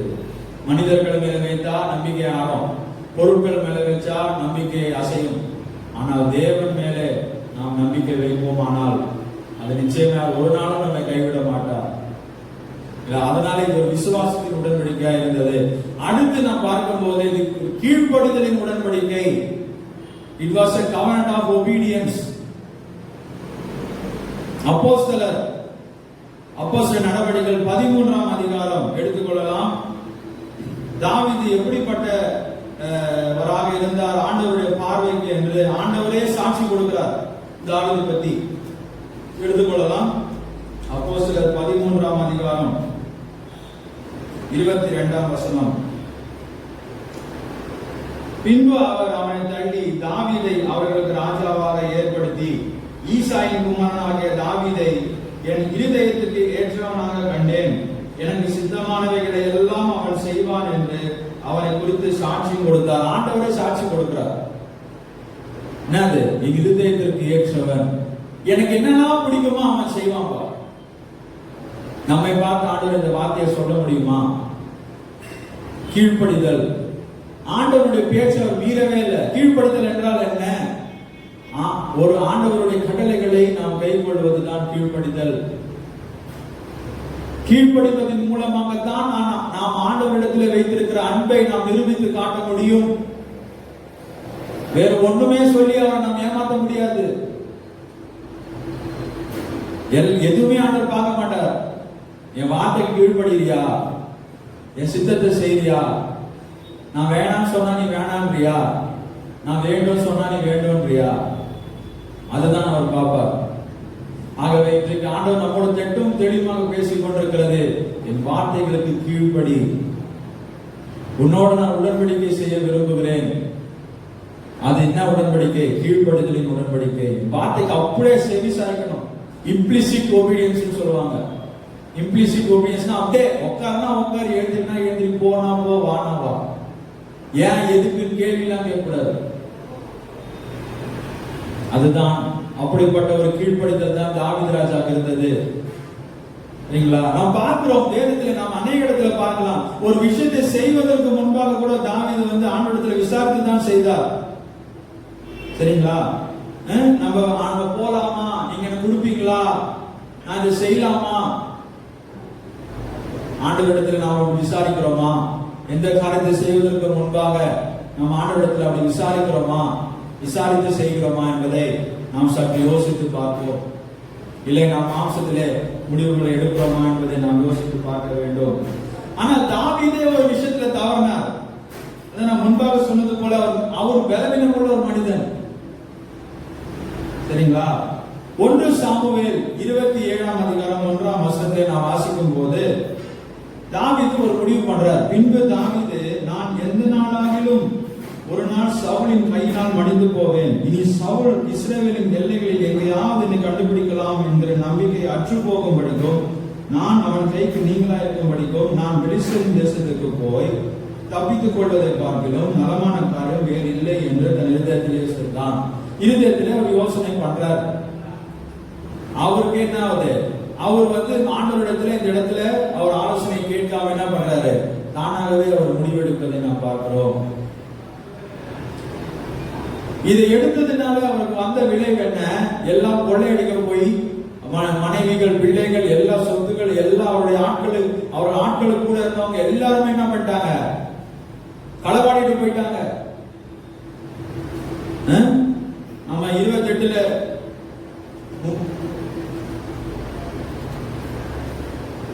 30ஆம் அதிகாரத்துல 1 சாமுவேல் 30ல நம்ம வாசிக்கும் போது என்ன பண்ணாங்க? எல்லா விஷயம் கொள்ளையடித்து சுட்டி எடுத்து போயிட்டாங்க. இதுல இருந்து நாம் கற்றுக்கொள்வது என்ன? ஆண்டவருடைய ஆலோசனை கேட்காமல் நாம் எந்த காரியத்தையும் செய்தோமானால் நமக்கு என்ன வரும்? பிரச்சனை வரும். ஏன்னா இந்த விஷயத்துல என்ன பண்ணாரு? உடன்படிக்கையை மீறிட்டார். ஆண்டவரிடத்துல போய் கேட்கல. ஆனால் அதே அவர் வந்து அந்த தப்பை உணர்ந்து ஆண்டவரிடத்துல அறிக்கையிட்டு அவர் தன்னை நான் திடப்படுத்தி கொண்டதுக்கு அப்புறம் அவர் திரும்பவும் கேட்கிறார். 1 சாமுவேல் 38ல் நீங்க வாசிக்கும் போது இப்ப கேட்கிறார் ஆண்டவர் கிட்ட, நான் போலாமா, நீங்க நான் பிடிப்பேனா? அப்ப ஆண்டவர் சொல்றாரு, நீ போ, சகலத்தையும் திருப்பிக் கொள்வாய். அவர் போனாரு, திருப்பி கொண்டாரு, எல்லாத்தையும் திருப்பி கொண்டு வந்தார் என்பதை நாம் பார்க்கிறோம். அதே போல நாம் வாசிக்கும் போது 2 சாமுவேலையும் நாம் வாசிக்கலாம். 2 சாமுவேல் 5ஆம் அதிகாரம் 19ஆம் வசனத்திலும் இதே மாதிரி கேட்கிறார். பெலிஸ்தருக்கு விரோதமாய் போகலாமா, அவர்களை என் கையில் ஒப்பு கொடுப்பீரா என்று தாவீது கர்த்தரிடத்தில் விசாரித்த போது, கர்த்தர், போ, உன் கையில் நிச்சயமாய் ஒப்பு கொடுப்பேன். சரிங்களா? அப்போ என்ன பண்றாரு? இங்க விசாரிக்கிறார். தானா போல. அவர் யுத்த வீரன், பராக்கிரமசாலி, யுத்த வீரன். அவர் எத்தனையோ யுத்தத்தை நடத்திருக்கிறார். ஆனால் என்ன பண்ணல? ஆண்டவர் பேச்சை மீறி போன்ற அவருக்கு என்ன வரல? கீழ்ப்படிந்திருந்தார். போலாமா வேண்டாமா? அது போலதான் நாமும் இந்த உடன்படிக்கையின் அம்சம் அதுதான். நம்ம இந்த உடன்படிக்கை ஆண்டவர் நம்மோடு செய்து கொண்டாரானால் ஆண்டவருடைய பேச்சை நம்ம மீறவே கூடாது. ஆண்டவருடைய சொல்ல நம்ம தட்டவே கூடாது. அவரை தாண்டி எந்த காரியத்தையும் நம்ம செய்யவே கூடாது. எந்த சின்ன சின்ன காரியமா இருந்தாலும் சரி, ஒரு வீட்டுக்கு ஒரு பொருள் வாங்கணும், ஒரு வீட்டுக்கு ஒரு வந்து ஏதோ காரியத்தை செய்யணுமானால் கேட்டுதான் செய்யணும். செய்யலாமா வேணாமா, இந்த இடத்துக்கு நான் போலாமா, இந்த மனிதரை நான் சந்திக்கலாமா, இந்த பொருளை நான் வாங்கலாமா, என்ன பண்ணோம்? அவரிடத்துல கேட்டு கேட்டு கேட்டு கேட்டு தான் செய்யணும். அதுதான் என்னது? கீழ்ப்படிதல். அவர் வேணான்னு சொன்னா நம்மளுக்கு எவ்வளவு பிடிச்சாலும் அது வேணாதான். இல்லைன்னா நம்ம என்ன பண்ணுவோம்? உடன்படிக்கையை மீறி விடுவோம், அந்த உடன்படிக்கையை உடைத்து விடுவோம். அதனால ஆண்டவர் இன்றைக்கு நம்மோடு பேசுகிற வார்த்தை, கீழ்ப்படி, என் வார்த்தைக்கு கீழ்ப்படி, என் சொல்லுக்கு கீழ்ப்படி, அப்போது நான் என்ன செய்வேன்? என்னோட உடன்படிக்கை பண்ணுவேன் என்று ஆண்டவர் சொல்லுகிறார். ஆகவே நாம் நிச்சயமாய் அவருக்கு கீழ்ப்படிந்து அவரோடு உடன்படிக்கை செய்யும் போது இந்த வருடம் மகிமையா இருக்கும் என்பதில் எந்த ஒரு சந்தேகமும் இல்லை. அடுத்து நாம் பார்க்கும் போது அது ஒரு ஜெபத்தின் உடன்படிக்கை. It was a covenant of prayer.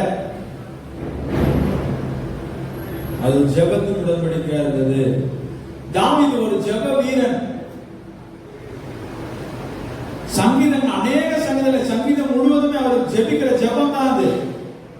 ஆண்டவர் இடத்துல அவர் முறையிடுகிற காரியம். அவர் பயங்கரமா ஜெபிக்கிற ஒரு மனிதர், சரிங்களா?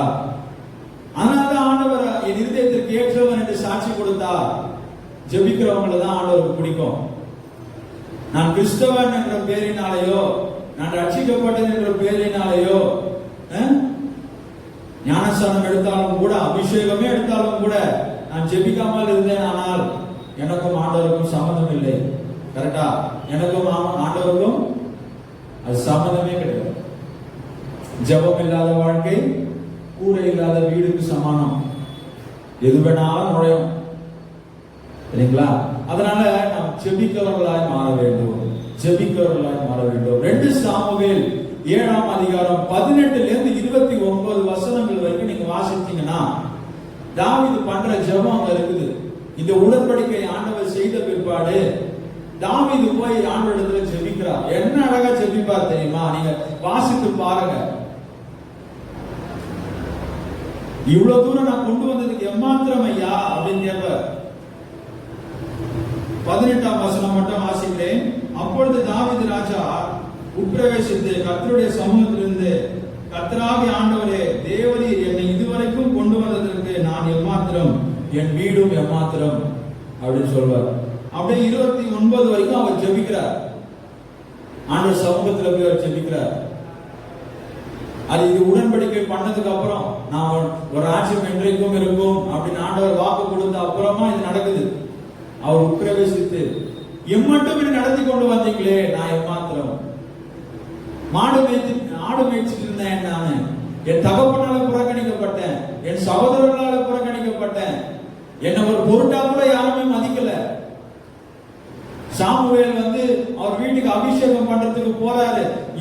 ஒரு பையன் ஒருத்தர் இருக்கிறாரு கூட அவங்க அப்பா என்ன பண்ணல, தாண்டல. உன் பிள்ளைகள் இவ்வளவுதானா என்று கேட்கும் போதுதான் ஒருவன் இருக்கிறான், அவன் என்ன பண்றான், ஆணு மேய்ச்சிட்டு இருக்கிறான் அப்படின்னு சொல்லி இவரை கூப்பிட்டு வராங்க. அவ எந்த அளவுக்கு மரியாதை தாவீதுக்கு அவங்க வீட்டை கொடுத்திருப்பாங்கன்னு யோசிச்சு பாருங்க. அதனாலதான் தாவீது அதை நினைத்து பார்க்கிறார். ஐயா, நான் எம்மாத்திரம், என் வீடும் எம்மாத்திரம், எனக்கு என்னை இம்மட்டும் பயனடுத்தி அதோட முடிஞ்சுதா? அபிஷேகம் பண்ணதுக்கு அப்புறம் சவுல் கிட்ட ஓடுறாரு, இஸ்ரேல் சுத்தி ஓடிட்டு இருக்காங்க. அவ எவ்வளவு ஒரு உபத்திரவம், நிம்மதி இல்ல. ராஜா ஒரு தேசத்தின் ராஜா தன்னுடைய படைகளோடு அவரை துரத்துகிறான். அவ எவ்வளவு ஒரு வேதனை. எல்லாவற்றையும் மீறி என்னை இந்த தேசத்தின் ராஜாவாக அபிஷேகம் பண்ணினீரே, நான் எம்மாத்திரம் ஐயா. ஜெபம், அவர் ஜெபிக்கிற ஜெபம். அப்போ அவரை எப்படி அவர் ஜெப வீரனாக இருந்தார், எந்நேரமும் ஜெபித்துக் கொண்டிருந்தார். எப்போதான் நேரம் கிடைக்குதோ ஜெபிக்கிறவங்களா இருந்தார். நம்ம சங்கீதங்களில் எல்லா சங்கீதங்களும் வாசிக்கும் போது, உங்களுடைய வேதமே என் மன மகிழ்ச்சி, உங்களுடைய தியானிப்பதே எனக்கு பிரியம், உம்மிடத்துல நேரம் செலவிடுவதே எனக்கு பிரியம், எனக்கு ஒத்தாசைக்கு ஒரு பர்வதங்களுக்கு மேலாக என் கண்களை ஏறெடுப்பேன். என்னென்ன சொல்ற? அப்போ அவர் எப்படி ஜெபித்திருப்பாருன்னு பாருங்க. அடுத்து அவர் என்ன பண்ணாரு? தனக்காக மட்டும் ஜெபிக்கவில்லை, அவர் தேசத்திற்காகவும் ஜெபித்தார், மற்ற ஜனங்களுக்காகவும் ஜெபித்தார் என்பதை நாம் பார்க்கிறோம். 2 சாமுவேல் 24:17 நீங்கள் வாசித்தீர்களானால், தாவீது ராஜா செய்த தவறினாலே அந்த தேசத்திலே ஒரு கொள்ளை நோயை ஆண்டவர் அனுமதிக்கிறார். அப்பொழுது அதை எடுத்துக்கொள்ளலாம். 2 சாமுவேல் 24:17 தாவீது ராஜா செய்த ஒரு தவறினாலே அந்த தேசத்தை ஆண்டவர் கொள்ளை நோயால் வாதிக்கிறார். அப்பொழுது தாவீது ஒரு விண்ணப்பம் செய்கிறார். ஜனத்தை உபாதிக்கிற தூதனை தாவீது கண்டபோது அவன் கர்த்தரை நோக்கி, இதோ நான் தான் பாவம் செய்தேன், நான் தான் அக்கிரமம் பண்ணினேன், இந்த ஆடுகள் என்ன செய்தது? உம்முடைய கை எனக்கும் என் தகப்பன் வீட்டுக்கும் விரோதமாக இருப்பதாக என்று விண்ணப்பம் பண்ணினான். நான் தான் தப்பு பண்ணேன், நான் தான் எல்லாத்துக்கும் காரணம். இந்த ஆடுகள் என்ன பண்ணுச்சு? ஜனங்க என்ன பண்ணாங்க? இந்த ஜனங்க சாகுறாங்களே, இந்த ஜனங்க மதிக்கிறாங்களே. அப்பா வேண்டாம்னு அவர் ஜெபிக்கும் போது தூண்டப்பட்டு சங்காரத்தை பார்த்து நிறுத்து என்று சொல்லுகிறதை நாம் பார்க்கிறோம். அப்போ நாம் நமக்காக மாத்திரம் ஜெபிக்காமல் தேசத்திற்காக ஜெபிக்க வேண்டும், நம்முடைய உடன் சகோதரர்களுக்காக ஜெபிக்க வேண்டும், நம்மோடு வேலை பார்ப்பவர்களுக்காக ஜெபிக்க வேண்டும், நம்மோடு பணிபுரியவர்களுக்காக ஜெபிக்க வேண்டும், நம்முடைய சபையில் இருக்கிற மற்ற விசுவாசிகளுக்காக ஜெபிக்க வேண்டும். அதற்கு தான் நம்மை ஆண்டவர் அழைத்தார், அதற்கு தான் நம்மோட உடன்படிக்கை பண்ணி இருக்கிறார். அதை நாம் கடைபிடிக்கவே இல்லை என்றால் நாம் அந்த உடன்படிக்கையில் இருக்க முடியாது. அப்போ ஜனங்களுக்காக நாம் ஜெபிக்கும் போது, மற்றவர்களுக்காக ஜெபிக்கும் போது இந்த உடன்படிக்கையானது உறுதிப்படும். சரிங்களா? அப்போ அதுதான் தாவீது ராஜா செய்த காரியம். அதுதான் அவர் என்ன பண்ணாரு, ஜனங்களுக்காக அவர் வேண்டினார். இந்த ஆடுகள் என்ன செஞ்சது? நான் தானப்பா தப்பு பண்ணேன், இந்த ஆடுகள் என்ன பண்ணுச்சு அப்படின்னு விண்ணப்பம் பண்ணும்போது அந்த வாதம் நிறுத்தப்பட்டது. இப்போதும் கூட இந்த கொள்ளை நோயின் காலத்திலே நாம் அநேகம் பேர் ஜெபித்திருக்கிறார்கள், நான் இல்லைன்னு சொல்ல. ஆனா ஜெபிக்காதவர்களும் சில பேர் இருக்கிறாங்கல்ல, எனக்கு ஒன்றும் வரல, என் குடும்பத்துக்கு ஒன்றும் வரல, அதனால எனக்கு என்ன கவலைன்ற மாதிரி கிறிஸ்தவ ஜனங்களே அநேகம் பேர் இருக்கிறதை நாம் பார்க்கிறோம். அப்படி இருக்கக்கூடாது. அந்த பாரம் நம்முடைய இருதயத்தை போட்டு அழுத்த வேண்டும். அந்த பாரம், ஐயோ ஜனங்கள் சாகிறார்களே அப்படின்ற பாரம் திறப்பிலே நின்று ஆண்டவருடைய திறப்பிலே நின்று அவரிடத்துல புலம்பி அழுகிற ஒரு ஜன கூட்டத்தை அவர் தேடுகிறார். எசேக்கியேல் 9ஆம் அதிகாரத்தில் ஆண்டவர் ஒரு தரிசனத்தை காட்டுகிறார். அந்த தரிசனத்தில் என்ன இருக்கிறது? எருசலேம் தேவாலயத்தில் நடக்கிற அருவருப்புகளின் நிமித்தம் ஆண்டவர் நியாயம் இருக்கிறார். அப்போது சங்கார தூதர்களை அவர் அனுப்புகிறார். அப்பொழுது இந்த இடத்துல நாம் பார்க்கும்போது 4ஆம் வசனத்திலே கர்த்தர் அவனை நோக்கி, நீ எருசலேம் நகரம் எங்கும் உருவ போய் அதற்குள்ளே செய்யப்படுகிற சகல அருவருப்புகளின் நிமித்தமும் பெருமூச்சு விட்டு அழுகிற மனுஷரின் நெற்றிகளில் அடையாளம் போடு என்றார். இந்த இடத்துல பார்க்கும்போது அடையாளம் போடு, யார் மேல் அடையாளம் போடு? பெருமூச்சு விட்டு அழுகிறவர்கள் மேல். மற்றவங்க என்ன பண்ணு? இரக்கம் பாராமல் நீங்க வெட்டுங்க. அது எங்க ஆரம்பிங்க? என் பரிசுத்த ஸ்தலத்திலிருந்து ஆரம்பிங்க. அவ முதலாவது சுத்திகரிப்பு எங்க வரும்? சபையிலிருந்து ஆரம்பிக்கும். ஆனால் தேசத்திற்காக அழுது புலம்பி ஜெபிக்கிற அவர்கள் மேல என்ன பண்ணுவாரு? ஒரு அடையாளத்தை போடுவார். அவங்க தான் தப்புவிக்கப்படுவாங்க. வருகிற அழிவிலிருந்து அவர்கள் தான் தப்புவிக்கப்படுவார்கள். அவர்களை தான் ஒரு சேதமும் அணுகாது. அந்த லிஸ்ட்ல நாம் இருக்கிறோமா?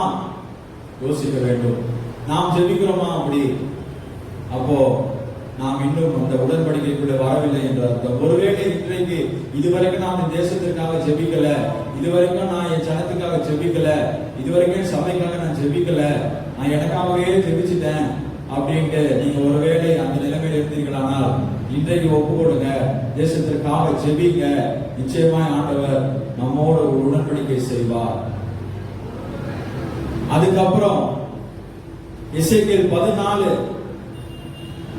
சரிங்களா? எசேக்கியேல் 14 13 20ஆம் வசனம் வரைக்கும் நாம் வாசிக்கும் பொழுது அந்த இடத்துல ஆண்டவர் ஏன் ஒரு அவனவனுடைய ஆத்மாவுக்கு அவனவன் தான் பொறுப்பு, சரிங்களா?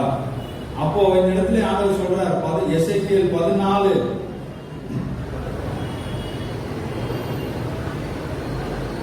எசேக்கியேல் 14 16ஆம் வசனம், அந்த 3 புருஷரும் அதன் நடுவில் இருந்தாலும் தாங்கள் மாத்திரம் தப்புவார்களே அல்லாமல். 3 புருஷர்கள் என்ன யார சொல்றாங்கன்னா, யோபு, தானியேல், அப்புறம் வேற யாரு? நோவா, தானியேல், யோபு. இந்த 3 பேர். அவங்க 3 பேர் எப்படியா? அவங்க அவர்களே நம்ம மத்தியில இருந்தா கூட அவங்க ஜெபித்தாங்கன்னா, ஏன்னா அவங்க 3 பேருமே மற்றவர்களுக்காக ஜெபித்தவர்கள், சரிங்களா? நோவா என்ன பண்ணாரு? மற்றவர்களுக்கு போய் சொன்னார், அழிவு வருது, மனம் திரும்புங்க. பேழையை கட்டும்போது அவர் உபதேசம் பண்ணினார் என்று பார்க்கிறோம். தானியேல் அவர் முழங்கால நின்று உபவாசித்த தேசத்திற்காக கதறினார். யோபு சிநேகிதர்களுக்காக ஜெபித்தார். இந்த 3 பேருமே யாரு? மற்றவர்களுக்காக ஜெபித்தவர்கள், மற்றவர்களுக்காக உபதேசம் பண்ணினவர்கள். அதனால அந்த 3 புருஷருமே உங்க கூட இருந்தா கூட என்ன பண்ணுவாங்க? அவர்கள்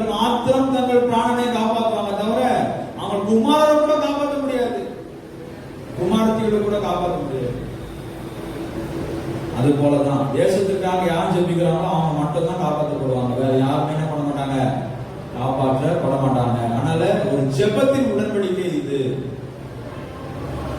ஜெபிக்கிறவர்களாய் நாம் மாறணும், ஜெபிக்கிறவர்களாய் நாம் மாறணும். இன்றைக்கு ஒப்பு கொடுப்போமா? இந்த 5 விதமான அம்சங்களுடைய தாவீதுடைய உடன்படிக்கை எவ்வளவு அருமையான ஒரு உடன்படிக்கை ஆண்டவர் நம்மோடு செய்ய விரும்புகிறார். முதலாவது நம்மை அன்பினாலே உடன்படிக்கை செய்ய விரும்புகிறார். அடுத்து கிருபையினாலே நம்மோட உடன்படிக்கை செய்ய விரும்புகிறார். அடுத்து விசுவாசத்தினாலே நம்மோட உடன்படிக்கை செய்ய விரும்புகிறார். அடுத்து நம்முடைய கீழ்ப்படிதல், நமக்கு அவர் சித்தத்தில் செய்யும்படியாக கீழ்ப்படுதலின் உடன்படிக்கை நம்மோடு செய்ய விரும்புகிறார். அடுத்து ஜெபத்தினாலே ஜெபிக்கிறவர்களாய் நம்மை மாற்ற நம்மோடு அவர் உடன்படிக்கை செய்கிறார். நான் ஒரே ஒரு விஷயம், அவர் மாறவே மாட்டார். உடன்படிக்கை செய்கிறவர் அவர் அந்த உடன்படிக்கை உடைக்கவே மாட்டார். உடைக்கிறது யாரா தான் இருக்கும்? நாம தான் இருப்போம். உபாகமம் 7ஆம் அதிகாரம் 9ஆம் வசனம். உபாகமம் 7:9. ஆகையால் உன் தேவனாகிய கர்த்தரே தேவன் என்றும் தம்மில் அன்பு கூர்ந்து தமது கற்பனைகளை கை கொள்ளுகிறவர்களுக்கு அவர் 1000 தலைமுறை மட்டும் உடன்படிக்கையையும் தயவையும் காக்கிற உண்மையுள்ள தேவன் என்றும். 1000 தலைமுறை இருக்கும் அப்படின்னா எப்படி இருப்பாராம்? உடன்படிக்கை அவர் காக்கிற, அவர் மீறவே மாட்டார். அவர் உடன்படிக்கை செஞ்சா செஞ்சதுதான், அதுல அவர் மீறவே மாட்டார். யார் உடைப்பாங்க தெரியுமா? நம்ம தான் உடைப்போம். ஒண்ணு என்ன பண்ணுவோம்? அன்பில்லாமல், அவரிடத்தில் அன்பு செலுத்தாமல் நாம் உடைக்க வாய்ப்பு இருக்கிறது. இன்னொன்னு, நாம நம்முடைய பாவத்தை அறிக்கையிடாமல் கிருபையை இழக்க வாய்ப்பு இருக்கிறது. அடுத்து பிரச்சனைகளை கண்டு பயந்து விசுவாசத்தை இழக்க வாய்ப்பு இருக்கிறது. அடுத்து அவர் சித்தத்துக்கு செவி கொடுக்காமல் கீழ்ப்படியாமல் போவதற்கு வாய்ப்பு இருக்கிறது. அடுத்து ஜெபிக்காமல் உடன்படிக்கை மீற வாய்ப்பு இருக்கு. ஆக மொத்தம் மீறுகிறவர்கள் யார் தான்? நாம் தான் மீறுவோம், அவர் மீற மாட்டார். அதனால் இதுதான் தேவனுடைய சுபாவம். நாம் அறிந்து ஆண்டவர் நம்மோடு அவர் உடன்படிக்கை செய்ய விரும்புகிறார். இந்த ஆண்டிலே அவர் நம்மோடு உடன்படிக்கை செய்ய விரும்புகிறார். இன்றைக்கு நாம் அவரை அழைக்கும் போது நம்மோட உடன்படிக்கை பண்ணி நம்மை அவர் நடத்துகிறவராக இருக்கிறார். கண்களை மூடி நாம் ஆண்டவரிடத்தில் ஜெபிப்போம். தகப்பனே, ஸ்தோத்திரம் இயேசு ராஜா. ஆண்டவரே, நீர் எங்களோடு பேசின உங்களுடைய வார்த்தைக்காய் நன்றி ராஜா. அப்பா, நீ பெரிய தேவம் ஆண்டவரே, வானத்தையும் பூமியையும் படைத்த தேவனாகி நீர் அப்பா எங்களோடு உடன்படிக்கை செய்ய விரும்புகிறீரே, உமக்கு நன்றி ராஜா. உமக்கு ஸ்தோத்திரம் இயேசு ராஜா. நல்லவரே துதிக்கிறோம், வல்லவரே துதிக்கிறோம். ஆண்டவரே அப்பா, யாரெல்லாம் இந்த செய்தியை கேட்டு உம்மிடத்திலே அப்பா உடன்படிக்கை செய்து கொள்ள வாஞ்சா இருக்கிறார்களோ ஒவ்வொருவரையும் நீ சந்திப்பீராக, ஒவ்வொருவரையும் நீ சந்திப்பீராக. இந்த வேளையில ஐயா, ஒவ்வொரு மேலும் உடன்படிக்கை கரத்தை நீ வெய்யும், ஒவ்வொரு மேலும் உடன்படிக்கை பண்ணுவீராக. அன்பின் உடன்படிக்கையாய், கிருபையின் உடன்படிக்கையாய், விசுவாசத்தின் உடன்படிக்கையாய், கீழ்ப்படுத்தின உடன்படிக்கையாய், ஜெபத்தின் உடன்படிக்கையாய், ஆண்டவரே நித்திய உடன்படிக்கையாகிய தாவீதின் உடன்படிக்கையை நீர் அப்பா ஒவ்வொரு மேலும் அருளுவீராக, ஒவ்வொருவரையும் பண்ணுவீராக. அனைவரையும் இந்த ஆண்டிலே உடன்படிக்கை செய்து அனைவரையும் அதிசய விதமாய் உங்கள் பிள்ளைகளை நடத்தும், நீ நடத்தும் ஐயா. ஒரே நாங்கள் ஜெபிக்கிறோம் அப்பா உங்கள் பாதத்திலே. அப்பா, நாங்கள் ஆண்டவரே மாற்ற வேண்டிய காரியங்களை மாற்றவும், உமக்கு சித்தமானதை செய்யவும், எல்லாவற்றுக்கும் மேலாக திறப்பிலே நின்று உங்களுடைய சமூகத்திலே மன்றாடவும் எங்களுக்கு ஜெப ஆவிய விண்ணப்பத்தை நாயும் தருவீராக, தருவீராக ராஜா. ஒவ்வொரு மேலும் உடைய வல்லமையின் அபிஷேகம் இறங்கட்டும், உடன்படிக்கையின் கரம் ஒவ்வொரு மேலும் இறங்கட்டும் ஆண்டவரே. ஒரு காலமும் நாங்கள் இந்த உடன்படிக்கை மீறாதபடிக்கு என் தேவனை நீர் அனுகிரகம் செய்வீராக. அப்பா, இந்த ஆண்டு முழுவதும் பிள்ளைகளை நடத்தும் அப்பா. ஸ்தோத்திரம். எல்லா அழிவுக்கும் விலக்கி காத்துக் கொள்ளுங்க, எல்லா சேதங்களுக்கும் விலக்கி காத்துக் கொள்ளுங்க.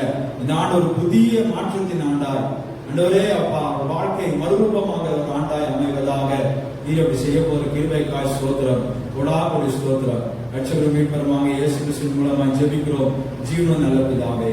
ஆமென், ஆமென்.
கர்த்தரை ஸ்தோத்திரி.